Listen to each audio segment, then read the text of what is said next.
जगत का पेख ना पेखा, धनी का नाम ना लेखा। जो स्वयं आ रहा गोदी में उसका जिक्र भी नहीं, और शंकर भगवान के नंबर बने या ऐसे ही बन रहे हैं इनके नंबर सबके। जैसे ये दास श्री कृष्ण जी, विष्णु जी, शंकर भगवान, हनुमान जी और श्याम जी, इन सब के पुजारी थे।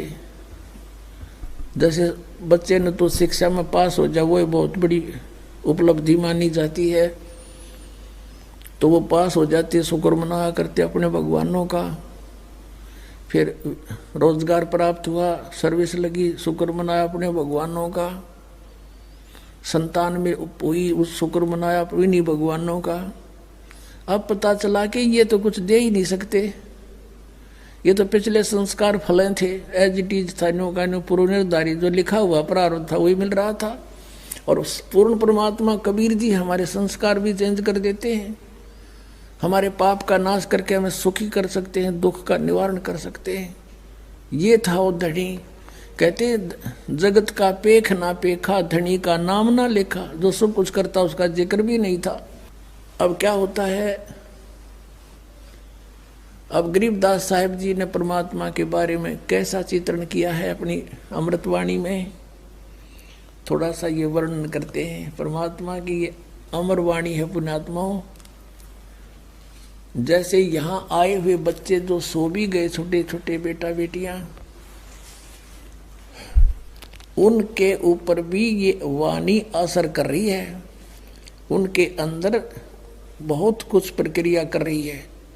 जैसे एक सर्प डसा हुआ व्यक्ति मूर्छित हो जाता है और गारडू एक मंत्र, एक सेंटेंस सा अपना सिद्ध कर देता है, उस मंत्र को बार बार बोलता रहता है शरीर के ऊपर, ना वो तो अचेत पड़ा है, और उसके बोलने से, उस वाणी के मंत्र के प्रभाव से वो विष रहित होकर के सचेत हो जाता है। और ये वाणी तो सब सिद्ध है परमात्मा सतपुरुष की, और हमारी आत्मा असंख्य जन्मों से सनी पड़ी है इन पापों से। प्रारब्ध के पाप भी बिना गिनती के हैं, और इस वाणी के रह रहकर पाठ और सुनने और सुनाने से, करने से ये आप किसी का ना भी समझ माती पशु पक्षी चींटियों पर भी असर करेगी, और इन बच्चों पर जो इन पर और शीघ्र करेगी, क्योंकि ये मनुष्य जीवन प्राप्त है। और ये जितने भी पशु पक्षी हैं, जीव जंतु, पेड़ पौधे, घास फूस, ये सभी जीव हैं, ये अपना कर्म भोग रहे हैं। इनके ऊपर भी परमात्मा की यह अमर कथा असर करेगी। इनको शीघ्र अब मनुष्य जीवन मिलना शुरू हो जाएगा। और कलयुग में जहाँ जहाँ इस मालिक की वाणी का प्रचार इब तक ढूंढा ठा होगा परमात्मा, क्योंकि मोबाइल बनवा दिए दाता ने, इसी चिप बनवा दी, इसमें 40 घंटों का सत्संग अमरवाणी आ जाती है। और जहाँ भी कोई बच्चा, जैसे यहाँ देखता है दास कोई बेलदारी कर रहा है अपना, यहाँ कोई सेवा करने आ रहे हैं, मोबाइल चल रहा है, काम कर रहे हैं, खेतों में भी अपने जेब में मोबाइल चल रहा है और काम कर रहे हैं, वाणी वहाँ भी चल रहे हैं, सुन रहे हैं, मंत्र चल रहे हैं। तो जहाँ जहाँ ये वाणी फैलेगी उन सब का उद्धार होगा, इस सत्कर मान लेना, और मनुष्य जीवन प्राप्त होगा।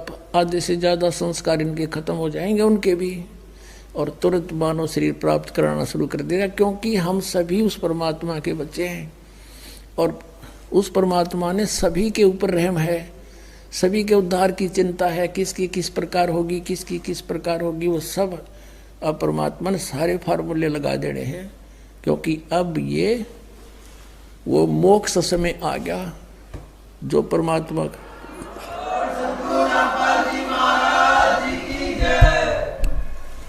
तो कहने का भाव दास का ये है कि इस अमरवाणी ने जितनी बार सुना उतना ही थोड़ा,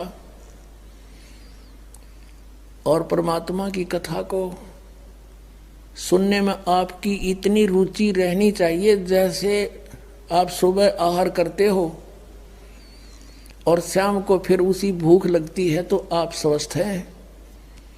और यदि आपको कुछ अरुचि बनती है भोजन में तो समझो आपके कोई ना कोई शरीर में रोग स्टार्ट हो गया है। अब उसका इलाज क्या है, उपचार क्या है? भूख ना लगे तो कोई टेबलेट लेनी पड़ेगी, कोई रोग है तो कड़वी औषधि खानी पड़ेगी, तब भूख लगेगी। तो अब ये परमात्मा की कथा वाणी ये दोनों काम करेगी, आत्मा की खुराक भी है और ये रोग नाशक भी है। इसमें जिस व्यक्ति को ये अरुचि होती है कि ये तो कई बार सुन ली, तो समझो उसका कोई पाप कर्म जोर देगा। अब कोई करड़ा पाप आ लिया, तुलसी पिछले पाप तय हरि चर्चा ना भावे, और जैसे जवर के वेग तय भूख बेदा हो जावे। किसी व्यक्ति को मलेरिया जवर हो गया हो और उसको भूख नहीं लगती, काजू किस्मत सेब संतरे रोटी प्रतिदिन जो आहार करते हैं वो भी कड़वी लगती है। रोटी कड़वी नहीं, मनुखा दाख कड़वी नहीं, उस जवर ने उसके शरीर की व्यवस्था इतनी बिगाड़ दी कि स्वादिष्ट वस्तु भी उसको कड़वी लग रही है। उसका ट्रीटमेंट क्या है?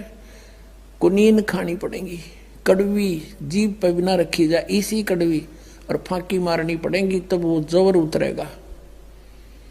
और जवर उतरेगा तो भूख फिर स्टार्ट होएगी, और फिर ऐसी भूख लगेगी, बुखार उतरने के बाद इतनी गजब की भूख लगा करे, घर के भी नो क्या करें, घनी रोटी ना खावा कदे फिर बीमार हो जा। तो पुण्यात्माओं, प्रथम बार जो सत्संग सुनता है उसने अरुचि सी बनती है, कदे सुना नहीं, कबीर भगवान बताओ, हमने तो ये कदे सुना नहीं। तो ये उसका जवर है, मलेरिया हो रहा है उसका। और कुछ एक ना वो भी चर्चा अच्छी ना लगती भगवान की, रागनी कितनी सुन ले, फिल्मी गाने तो रात में भी सुने जा, और ये ना अच्छी लगती, तो उसके पाप कर्म के कारण उसकी आत्मा मूर्छित हो रही है।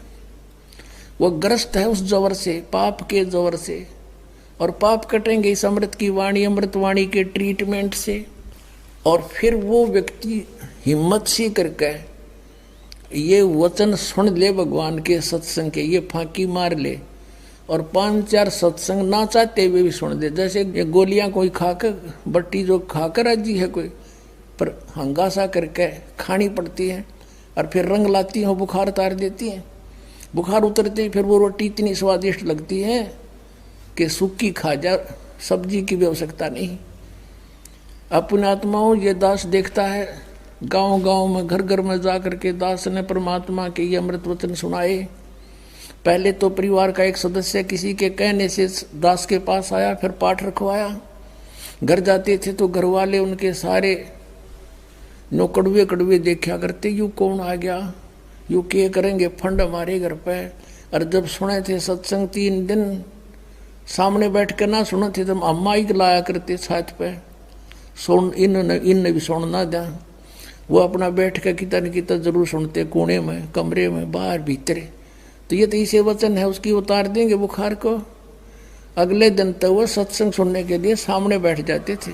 और फिर वही व्यक्ति जो सुनना भी पसंद नहीं करते थे, 100-100 किलोमीटर जाकर सत्संग सुनने आया करते, वह भूख जागी उनके, वह पाप कट गए, वह बुखार उतर गया पाप कर्मों का। इस वाणी में इतनी प्रबल शक्ति है, भगवान की वाणी है, कबीर भगवान की गॉड गिवन है, गरीबदास जी को दी उन्होंने, आगे लिखवाई भगवान का दिया हुआ, ये वो मंत्रित ग्रंथ है।